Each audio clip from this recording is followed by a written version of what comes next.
Hello everyone. Good morning, good morning, good morning. Hello sa inyong lahat. Ano po guys, maaga pa ang gising ko dahil maaga ang pasok ko. Kaya madilim pa rito sa Kuwait. Madilim pa. Ayan.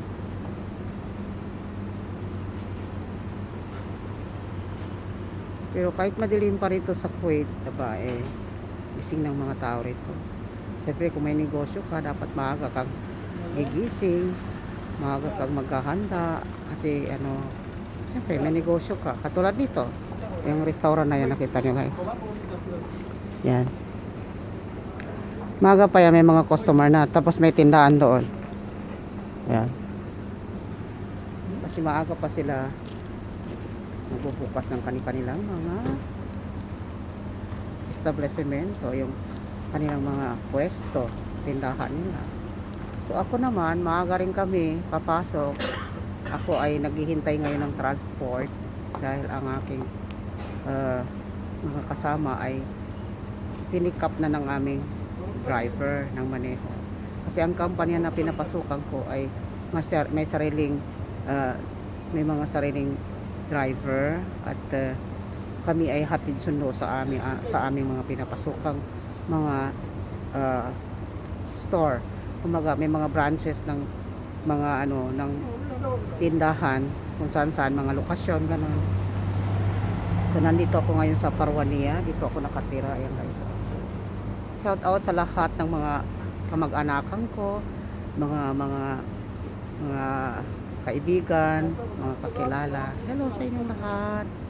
Pasensya ka na kayo, takip ako ng mukha kasi masyadong malamig at nagkaroon ako ng allergy kasi siguro sa gawa ng hangin, tapos dito ay medyo malamig-lamig yung klima.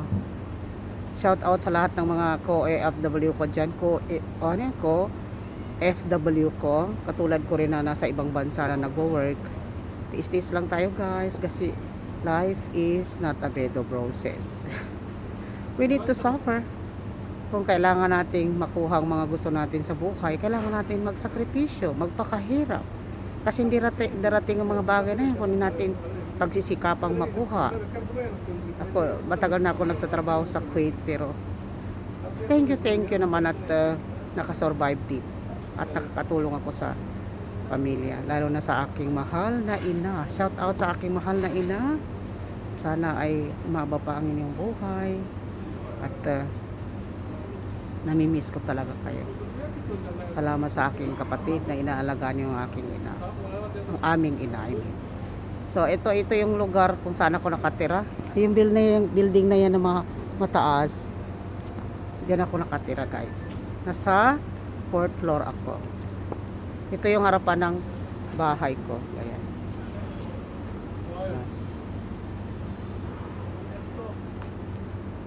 Matagal ako nakatira rito guys.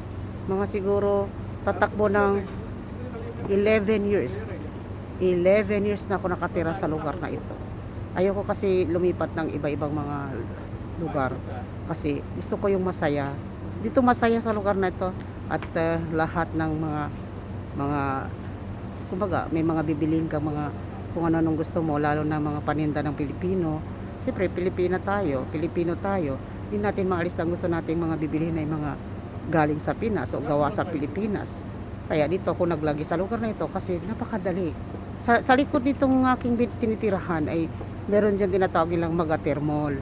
So, maghuhulog ako ng pera, siguro mga 3 minutes lang itatagal. Sa lakad ko, nandoon na ako. Anyway guys, till now na lang. Papaalam na ako sa inyo. Thank you so much sa mga kaibigan ko at mga kamag-anak ko, lalo na ang aking mahal na ina. Thank you so much sa bagay na ipinanganak mo ako sa mundo. Nakatulong din ako sa inyo kahit papaano. At mag-iingat kayo guys. Thank you so much. Lagi tayong magdarasal sa ating mahal na Panginoon na tayo ay bigyan pa ng malawak at mahabang buhay. Narito na yung transport ko guys. So paparating na. Yan. So mag-say goodbye na ako sa inyo. Ingat po kayo. I love you all. Bye-bye.